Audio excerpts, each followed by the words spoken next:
Today I'm going to be showing off my rank 4 Vox.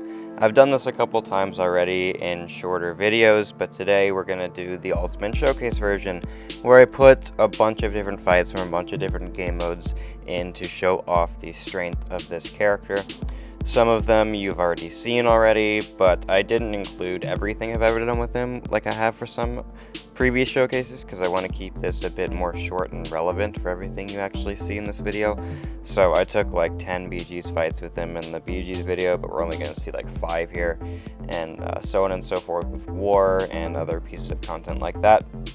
But yeah, so let's just go ahead and get into it. Obviously, we're going to start against this BG's Red Skull. I'm going to show some of his best defender matchups, and this Red Skull is definitely one of them, because Vox is one of my favorite Red Skull counters. There's a lot of Red Skull counters I have on my account that I enjoy using, but Vox is definitely one of them. And for Vox, you're doing all your damage through degen pretty much, so you're bypassing all of Red Skull's armor very well. All these recent cosmics who do damage in red numbers are pretty much taking advantage of Red Skull's kit, and Vox is no exception to that. And on top of that, you have a permanent undermine when you drop your special 1 that's just going to make it super easy to control his auto block in his special 1. Vox has the best auto block counter in the game, basically, in my opinion, because the undermine is just SP1 and you have it basically the rest of the fight. It is truly insane auto block counter utility, especially when there's a lot of nodes now that's going to turn off stuff like true accuracy. Undermine is usually one of the few exceptions to that. So now we're going to fight Deathless Thanos. As far as non-mystics for Deathless Thanos go, Vox is my favorite one to use. I do think he's probably the best counter to Thanos in my deck that isn't a mystic, because he does all that damage to the degen again. So the fact that Thanos is dropping special attacks so often in the fight, normally that kind of makes him stall a bit, but because he's taking so much damage just during his specials because of the degens, it just allows you to not have to feel like you're playing too slow. Because Thanos' main defender gimmick is to make you stall out, because the protections are preventing you from doing big bursts of special damage and stuff, right? Vox doesn't care about any of that. Vox is just going to do his thing with his degens. And I should have dropped the special 1 a little bit earlier there. I made it to where, unfortunately, I do have to wait out this counter punch. Just a little bit of a mistake, but makes the fight last like 10 seconds longer than it really should. And this is a rank 4 Thanos, so even ranks, and he goes down in 78 seconds, which probably should have been like 70, but who cares? It was still a great fight. So now we're going to fight Sentinel here. Vox, for the same reason that Vox is good for Red Skull, he's good for Sentinel. Just doing a bunch of damage that's going to bypass a bunch of armor and resistances, which Sentinel has both of. Sentinel is definitely more of a threat than Red Skull, because he's immune to a bunch of different forms of red numbers, including direct bursts of damage when he reaches his analysis complete, but I think it's a little bit on the way too. But Vox does degen damage, and Sentinel has no way to prevent forms of degen damage, so it's kind of a perfect option for this. And yeah, it's just gonna blast through all of his armor rating, and then the actual armor up buffs at the end of the fight, you're not even going to see one of them expire before Sentinel actually dies. So it's pretty nice. 44-second fight is great. And now we're going to fight Future Ant-Man, who has just made a resurgence as a 7-star. This guy used to be a pretty strong defender back in the day, and I think he's still going to be a pretty good defender now. There's a lot more counters to him than there used to be, like Thanos and Beta Ray Bill, but no one really plays Bill in BGs, and Thanos will be Thanos, but he often is on defense a lot, so in that case, you know, Vox is still something that I want to run in my deck, because I would like to use him against Fance sometimes. But yeah, this Fance about dead. Like, we have the degens now, and it's just like playing a little bit aggressive to increase their potency with my Sig ability. And then Fance dies in 45 seconds. Now we're going to fight Photon. This is definitely not an easy matchup by any means, but you can do this one pretty well with Vox. Photon does have some energy resistance, which doesn't really make a difference for Vox. So not really worth mentioning there, but inequity does exist always against Photon. That's a little annoying for him, so it does make it to where the fight's going to last a lot longer than a lot of Vox fights Vox fights. And then, yeah, you do want to slow play during her Pure Light, obviously, but I'm going to get her to go into Pure Light right here. She does have a little bit of power still, so I do need to be careful of her Special 1, and get an intercept right there, and I'm going to slow combo, take a little bit of block damage. Try not to take too much, of course, but I think I'm going to be able to put her at 1% right here. Unfortunately, again, left her at 1%, but I think I get a little bit of block damage and I kill her with my medium attack, so she dies in 57 seconds. And in a meta where you can actually stun Photon, unlike that one, you have the Vigilance on the SP2, which is just going to let you parry Photon and just combo her freely. So that's a good utility piece that I didn't get to use in that fight, because I just can't parry anyway. But if you wanted to use the SP2 to get the Vigilance, that would definitely help. So now we're going to fight this Sentinel on node 48. We're going to fight a lot of Sentinels in this video, because Vox is probably my favorite Sentinel counter in my roster. I do it a lot in war, as you're going to see in this video. I take him on this node and the boss node, and one other node that I cut from the showcase just for time's sake. It was on node 49, but he also does that if you use a PS1 boost. So yeah, on this one, it's got Safeguard, which is perfect, because Vox doesn't really care about Safeguard when he's just doing a bunch of damage over time effects. And I'm going to go for my Special 1 here. Leave Sentinel at 27%, and then we're gonna go ahead and try to combo to another SP1, drop it, and degem him out. So after he drops his SP1 here, I'm gonna bait one more just to be a little bit safe, and then we go for my SP1, and he's just gonna die. So yeah, I think an armor up will expire here, but also we have the combo extension and everything like that, and he's just gone. So yeah, another great fight for Vox. We're going to do the same exact node, but against Lumitrix this time. This was a fight that I screwed up pretty badly. You're going to see, my game plan was like to sidestep his medium, and it took me a while to actually find a safe reason to use it, or safe time to use it. And then I believe at some point in this fight, I'm going to accidentally parry and lose like all my health. And yep, right there, that was it. Leave it to me to accidentally parry on Stun Reflect, and then he he stand-up intercepts me. And that was almost the worst thing ever, but we're going to survive in this fight. And you know what's going to help us a lot is the fact that Vox's SP2 has a Vigilance, so we do not have to worry about his invisibility at all. And this guy's invisibility is usually the threat of a Lumitrix fight. It makes it to where he can just start playing really aggressive during his invisibility, and you're never going to be able to actually hit him because he's going to make you miss and stuff, because he is pausing that invisibility when he is striking you, so that often makes it to where you can get cornered pretty fast if he just keeps playing aggressive, and he likes playing aggressive. So anyway, all that's to say the Vox is really, really good for Lumitrix because of the fact that you can counter the miss, and just look at the degens eating him up.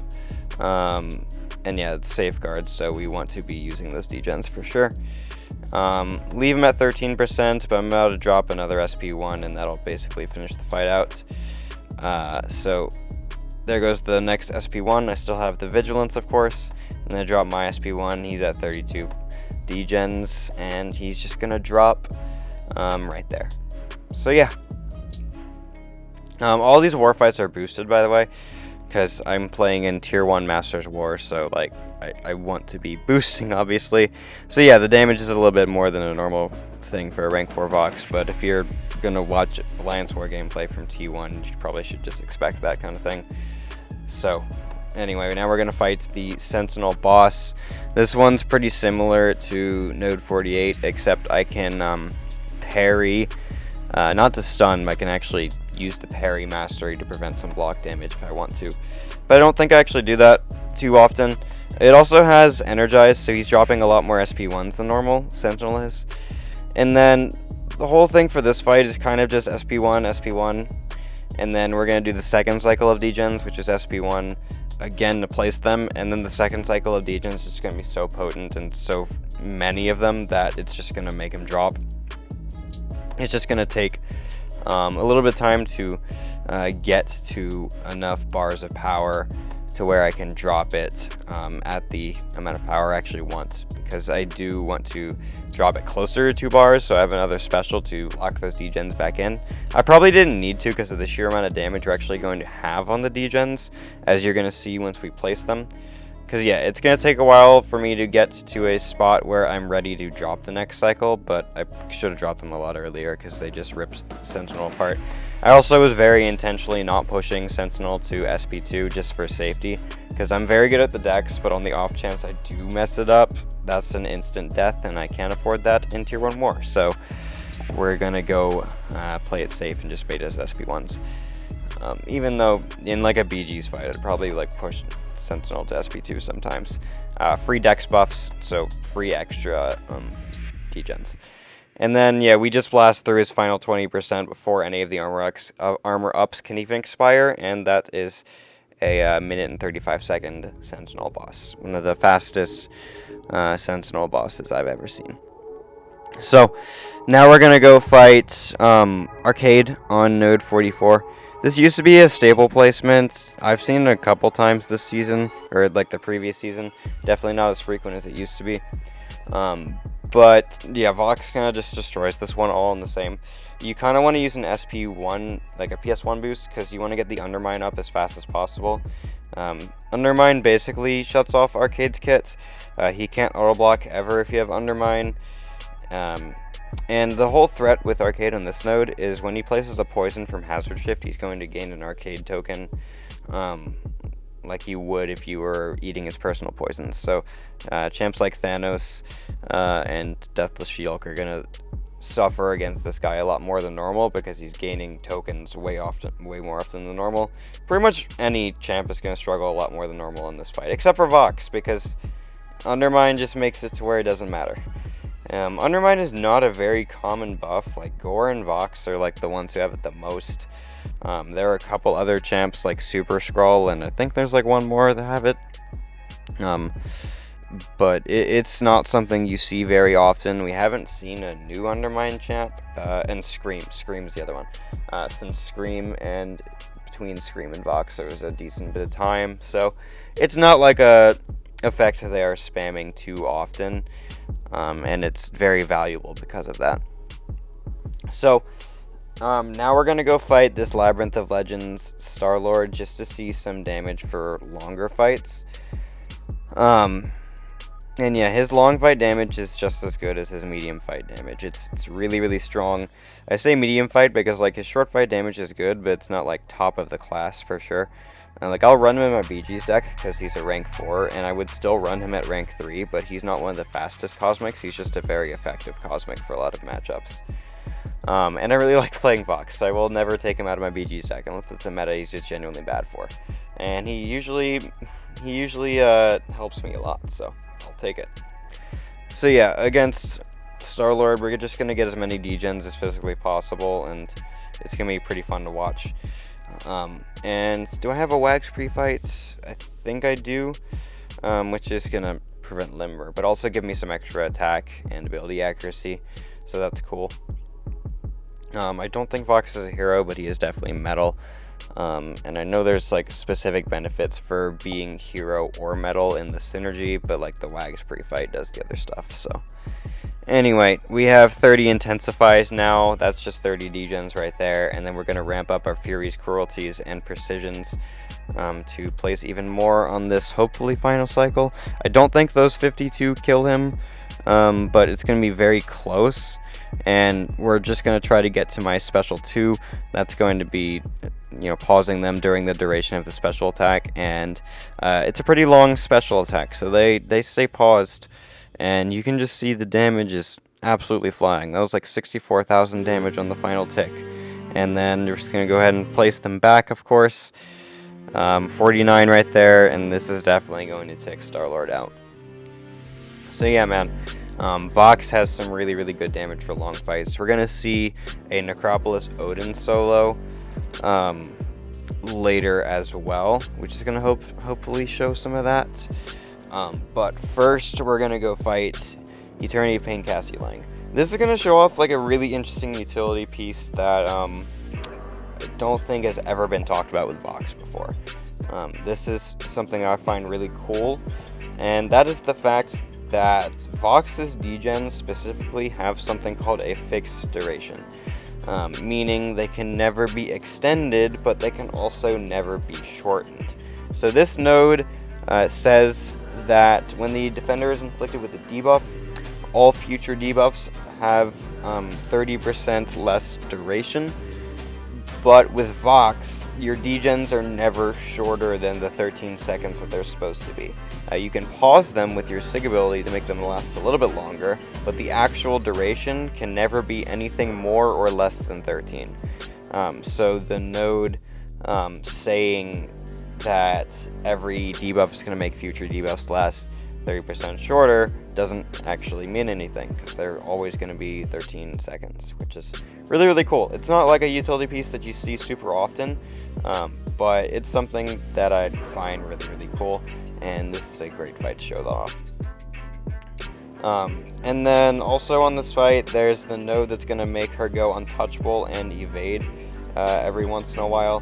Vox has the vigilance on the SP2 that I could have gone for if I wanted to, but I just kind of used the vigilance from the node that was given to me instead to counter it. The one where I parry and then I get a vigilance or a pursuit. And yeah, like he's doing pretty well for this fight. Like, this node does have power loss, which by the way is not the same as power drain or anything. Like, power loss is something no one can be immune to. So yeah, you're just gonna have to suffer from that unless you're actively dashing back or dropping a special when the timer expires. But yeah, we just kind of have to deal with it. It's whatever. And if you're using a champ like Vox, who often is just spamming SP1s, like the node doesn't really matter too much, because we are dropping the special attacks often, which could possibly mean we don't get power lost at all. But if we do get power lost, it's not taking too long to ramp back up to that damage special that we need. Because again, he's kind of a spam SP1 character. If you can get to the SP2, that's great, but it's never like, oh, I didn't get to my SP2, dang, my damage is really going to suffer now. That's never the case with Vox. So, I'm going to drop the special 1 here. 51 degens. Somehow eat a heavy attack, that's pretty funny, but the degens, I think, are basically going to take her out without even me needing to be extremely aggressive. Pause them for like a second or so there, and then she goes down. So yeah, 2 minutes and 40 seconds is pretty great for that fight. And now we're going to go fight Gwenpool. This is an interesting one. I don't think Vox is doing anything specifically here to like really counter this fight in any way, but he does do a pretty good job, especially if you can do a special 2 with the degens active. They're just going to do a crap ton of damage, because on this node you only do damage during specials. So if we can line it up properly, the damage from the degens during my special 2 is going to be pretty mental. So I'm actually going to drop them there. That's 15. And then eat a special 1, because that felt like the great tactic to do there. But it's fine, I don't instantly die. Which I almost did, but I did the 4th light combo, making it to where I didn't. So that's cool. And then I drop a special 1 here just to save my degens. So yeah, it's going to be a little bit tough to line up the thing where we're going to get a special 2 with the degens active. Like, it's definitely not easy when I'm dealing with degens that only last 13 seconds. And a power drain node, but it's okay. We're gonna make this fight work. Not by doing a a combo ender and a block. That's definitely not how you want to do that. But I was safe, I guess. So, and yeah, that was some pretty decent damage during the special 2. We're gonna keep doing that. Every time we're placing degens, we're just gonna have some more of them, because we're getting a bunch more intensifies back. So yeah, we're at the point now where we're doing just 50 plus degens every single special attack, and hopefully just lining that up with my SP2 is exactly what I want to do, which rhymes. That's pretty cool. And yeah, I'm going to go ahead and drop the special 2 here, which is just going to save the degens and do some damage. And yeah, she's now down to 42%. We're making good headway. Gonna go ahead and drop my next degen cycle right there, and she immediately retaliates with the special, which is great. Triggered an unblockable, which triggered my pause, which is super cool. So get a few extra seconds of the degens increasing their own potency, and aggression, which is also going to increase some of their potency as well, so that's cool. And 15% now. Gonna go ahead and go for one more cycle, which is just gonna finish the job basically, and then get close to my SP2, which I will be able to do once she does the Matador trigger. But I just go for a special 1. I thought that would kill. The difference is the special 1 animation is much shorter, so you have a lot less time during the phase where your damage is increased. So yeah, that was kind of never gonna work. Do I do it a second time? I think I might actually. No, okay, I do go for the SP2. And then I get power loss. Never mind. Okay. The gens are going to kill her naturally. That was a bit of a rough ending. Definitely didn't play that well. But she goes down about the same time as the Cassie fight. Okay, next up, we're going to go fight Odin in Necropolis. Vox is a pretty decent Necro champ. I don't think this is one of his best options. In fact, one of his better options are a lot of the tech champs on the left side. The shared fights like Vox, I'm sorry, he is Vox, like Psycho Man and Captain America Sam Wilson. Those are 2 really, really good fights for him. I did that on my Karina's challenge run with a rank 2 Vox, and now I'm 2 ranks ahead, so he would destroy them even more now, of course. And for Odin, there's like nothing specifically he's really doing here. It's kind of just showing off his necro damage, which is going to be a lot higher for those matchups I talked about, like Psycho Man, Captain America Sam Wilson. Most of the tech champs in Necropolis, Vox is going to be good for, and even some of the non-tech ones for sure. But yeah, in this fight, it's kind of just about managing inverted controls. I feel like a lot of the fights on this down right path are about managing inverted controls, just because of the node design, making it to where you want the fights to be a little bit easier, like the actual fights. Because inverted control are not something that a lot of players are really adjusted to. So I'm going to go for my special 2 here. Place the degens, that's 40 of them, which is great. And then main thing I need to upkeep in this fight is him having 6 buffs. That's how you do damage to Odin. But that's pretty easy. Odin's Sig ability gives him a Fury if the attacker knocked Odin down with a Fury. And it's like the same thing with a couple other buffs, but the Fury is the one that matters here. And Vox does have a Fury pretty much the entire time in the fight, so I'm going to drop a special 1 there. That's 49 degens. Gonna try to play aggressive, ideally get to a special 2 and lock the degens in. During the special 2, do a bunch of damage that way. And I do make it. And yeah, we're going to do some nice degen damage during that little window we had. This is like a 6 million health fight, so it's not going to be the fastest thing ever. But I'm going to go ahead and wrap the video up because of that. I'm not going to talk over the whole fight because it's pretty basic strategy. And yeah, I do hope you enjoyed this video. Not one of my longer showcases, but intentionally so. There were definitely some clips with Vox that I did not include in this video just for time's sake, because I don't want to bore you guys for this so long. But you can probably find all the other clips I've actually done with Vox already on YouTube in separate videos, so go ahead and check out my channel for more Vox content. I've been doing this for a long time. I've been playing this character since he was a 6-star, so there's plenty of grass MCoC Vox content out there for you. But yeah, I hope you enjoyed the video. Leave a like and a subscribe. The YouTube things I'm obligated to tell you if you did enjoy the video, and I will see you in the next one.